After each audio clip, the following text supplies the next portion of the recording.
तो देश में आए दिन कहीं ना कहीं चुनाव होते रहते हैं। 2023 में 9 राज्यों में चुनाव होने हैं। इसके लिए ईवीएम की जरूरत होती है, मगर एक समस्या सामने आ खड़ी है। चुनाव आयोग के पास ईवीएम मशीन की कमी है। क्या है ये कारण, आइए देखते हैं इस रिपोर्ट में। 2023 में भी 9 राज्यों में चुनाव होने हैं, इसलिए ईवीएम की जरूरत होती है। चुनाव आयोग के पास ईवीएम मशीन की कमी है। इसका कारण है कोरोना वायरस और लॉकडाउन। 2020 से 2022 तक कोरोना के कारण आयात निर्यात या तो बंद हो गई थी या एकदम कमी आ गई थी। इसके कारण मशीन में उपयोग होने वाली एक डिवाइस सेमीकंडक्टर नहीं मिल पा रही। यूं तो ईवीएम राजनीतिक कारणों से कई बार सुर्खियों में रही है, मगर इस बार कारण दूसरा है। इस साल 9 राज्यों में चुनाव होने वाले हैं। सभी जगह ईवीएम का इस्तेमाल होना है। अगले साल पूरे देश में लोकसभा चुनाव है। इसके लिए तैयारियां एक साल पहले से ही शुरू हो जाती है, मगर ईवीएम में इस्तेमाल होने वाली डिवाइस सेमीकंडक्टर की आपूर्ति में संकट है। इलेक्शन कमीशन ऑफ इंडिया ने हाउस पैनल को इसकी जानकारी दी है। Bureau report. Mafia don Atiq Ahmed के लिए नैनी जेल के एक बैरक को खाली कर दिया गया है। माफिया अतीक जेल की जिस बैरक में रहेगा वहां पर सुरक्षा के पुख्ता इंतजाम होंगे। सीसीटीवी कैमरे से निगरानी भी की जाएगी। जेल में प्रशासन द्वारा कैसी चल रही है तैयारियां, देखते हैं इस रिपोर्ट में। उमेश पाल हत्याकांड में माफिया अतीक अहमद मुख्य आरोपी है। उत्तर प्रदेश पुलिस को ऐसी जानकारी मिली थी कि अतीक ने ही साबरमती जेल से हत्याकांड की पूरी साजिश रची थी। सूत्रों के मुताबिक उसे सड़क मार्ग के जरिए प्रयागराज के नैनी जेल ले जाएगा। नैनी जेल पुलिस अधिकारियों ने जेल प्रशासन को पहले से ही अलर्ट कर दिया है। वहीं जेल प्रशासन ने भी अपनी ओर से तैयारियां शुरू कर दी है। बताया जा रहा है कि अतीक अहमद के लिए नैनी जेल के एक बैरक को खाली करा दिया गया है। Mafia don Atiq Ahmed jail की जिस बैरक में रहेगा वहां पर सुरक्षा के कड़े इंतजाम होंगे। 13 से 16 सीसीटीवी कैमरा की निगरानी में माफिया अतीक अहमद को रखा जाएगा। फिलहाल अतीक को जेल में अकेले ही रखे जाने की संभावना है। Bureau report, GSTV. Waris Punjab De के चीफ एवं खालिस्तानी समर्थक अमृतपाल सिंह की तलाश बरकरार है। पुलिस पंजाब के अलावा 5 राज्यों में सर्च कर रही है। अमृतपाल के जैकेट, चश्मे और ट्रैक सूट में वीडियो वायरल हो रहे हैं। ये पटियाला के बताए जा रहे हैं। अब उसके साथ पोस्टर भी लगाए गए हैं कि कब पुलिस के हाथों में पकड़ा जाएगा अमृतपाल। वारिस पंजाब डे के चीफ व खालिस्तान समर्थक अमृतपाल सिंह की तलाश को लेकर अब पुलिस एक्शन मोड में है। उसकी तलाश के लिए नेपाल बॉर्डर पर वांटेड के पोस्टर भी लगा दिए गए हैं। पुलिस सूत्रों के मुताबिक अमृतपाल की आखिरी लोकेशन उत्तर प्रदेश के महाराजगंज में मिली थी। महाराजगंज में यूपी से नेपाल बॉर्डर सटा हुआ है। एक नया खुलासा हुआ है।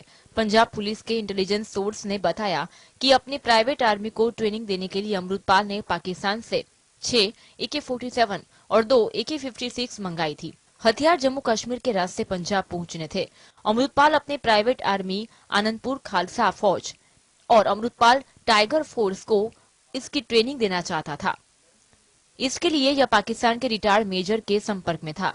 अनुमान है कि अमृतपाल सिंह उस समय अपने लिए सुरक्षित स्थान ढूंढ रहा है और उसका अंतिम मकसद नेपाल बॉर्डर क्रॉस करने का ही है। Bureau report, GSTV. Bhojpuri actress Akanksha Dubey ने आत्महत्या कर ली है। सारनाथ थाना क्षेत्र के सौमेंद्र होटल में मॉडल और एक्ट्रेस आकांक्षा दुबे ने फांसी लगाकर अपनी जान ले ली है। फैंस के लिए आकांक्षा का यूं जाना काफी शॉकिंग बात है। सबसे महत्वपूर्ण बात यह है कि हाल ही में भोजपुरी सुपरस्टार पवन सिन्हा के साथ एक्ट्रेस का नया गाना रिलीज हुआ था। भोजपुरी एक्ट्रेस आकांक्षा दुबे ने बनारस के एक होटल में आत्महत्या कर ली है। बताया जा रहा है कि सारनाथ थाना क्षेत्र के सौमेंद्र होटल में मॉडल और एक्ट्रेस आकांक्षा दुबे ने फांसी लगाकर अपनी जान ले ली।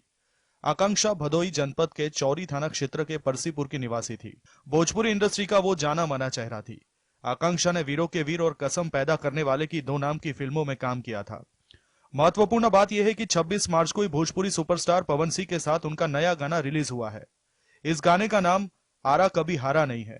फैंस के लिए विश्वास करना मुश्किल हो रहा है कि जिस आकांक्षा को उन्होंने नए गाने में देखा है वो अब इस दुनिया में नहीं है। एक्ट्रेस ने ये कदम क्यों उठाया, इसके बारे में अभी पता चल नहीं पाया है। इस खबर के आने के बाद भोजपुरी इंडस्ट्री में शोक पसर गया है। सभी को उससे बड़ा झटका लगा है। रिपोर्ट्स के मुताबिक 17 साल की उम्र में आकांक्षा दुबे ने भोजपुरी सिनेमा में कदम रखा था। यहां उन्होंने डायरेक्टर आशी तिवारी के साथ कुछ फिल्मों में काम किया। हालांकि उन्हें कई बार रिजेक्शन का सामना भी करना पड़ा था। बताया जाता है कि साल 2018 में आकांक्षा डिप्रेशन में चली गई थी। उसके बाद उन्होंने फिल्मी पर्दे से दूरी बना ली थी। उन्होंने कहा था कि नए आर्टिस्ट को नए जैसा ट्रीट नहीं किया जाता है। इसकी वजह से लोगों का आत्मविश्वास टूटता है। Bureau report, GST। Sushant Singh Rajput की 2020 में हुई मौत ने हर किसी को तगड़ा सदमा दिया है। वह सदमा और जख्म आज तक हरा है। इसी बीच स्मृति ईरानी ने सुशांत सिंह राजपूत को एक बार फिर से याद किया और याद कर बुरी तरह से रो पड़ी। स्मृति ईरानी ने बताया कि उन्होंने सुशांत सिंह राजपूत से कहा था कि वह कभी खुद की जान ले, लेकिन जब एक्टर की मौत की खबर मिली तो टूट गई थी। उन्हें तगड़ा झटका लगा। केंद्रीय मंत्री और पूर्व एक्ट्रेस स्मृति ईरानी ने यह बात हाल ही एक निजी इंटरव्यू में कही थी। सुशांत सिंह राजपूत 14 जून 2020 को मुंबई के बांद्रा स्थित अपने फ्लैट में मृत पाए गए थे। दावा किया गया था कि सुशांत ने सुसाइड किया, लेकिन एक्टर की मौत की गुत्थी आज तक अनसुलझी है। जिस हॉस्पिटल में सुशांत का पोस्टमार्टम किया गया था, वहां के एक मॉर्चरी स्टाफ मेंबर ने दावा किया था कि सुशांत की हत्या की गई थी। सुशांत की मौत की जांच अभी तक जारी है और यहां CBI के पास है। Bureau report, GSTV। अंदर की बात में, दुनिया के सबसे ताकतवर देश अमेरिका में अगले साल राष्ट्रपति पद के लिए चुनाव होने हैं। इस चुनाव को लेकर पूर्व राष्ट्रपति डोनाल्ड ट्रंप ने अपनी दावेदारी ठोक दी है।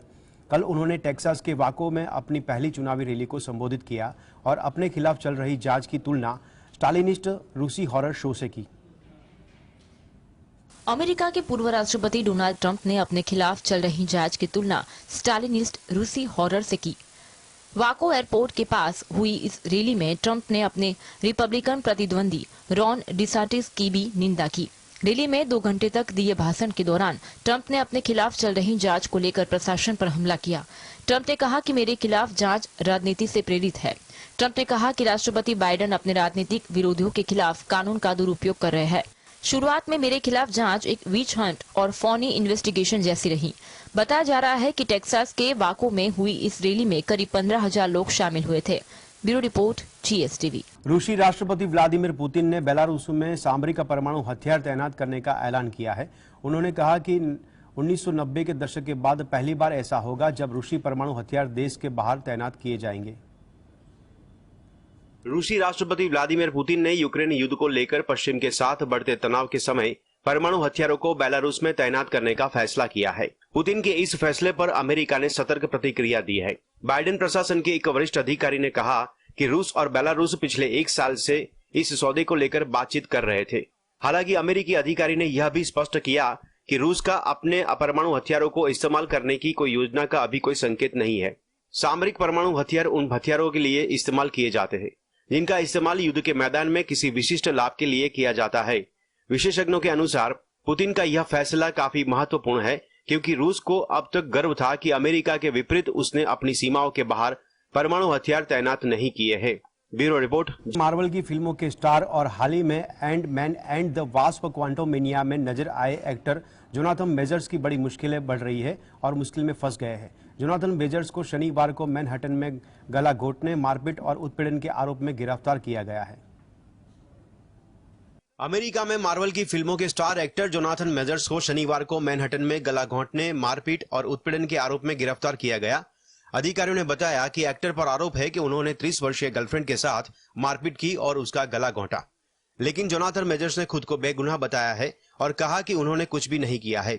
इस मामले में अन्य सूत्रों से और जानकारी मिली है। उसके मुताबिक जोनाथन मेजर्स की गर्लफ्रेंड ने एक्टर को किसी और महिला को मैसेज करते हुए देख लिया था। पीड़ित महिला ने पुलिस को बताया कि उसके साथ मारपीट की गई थी।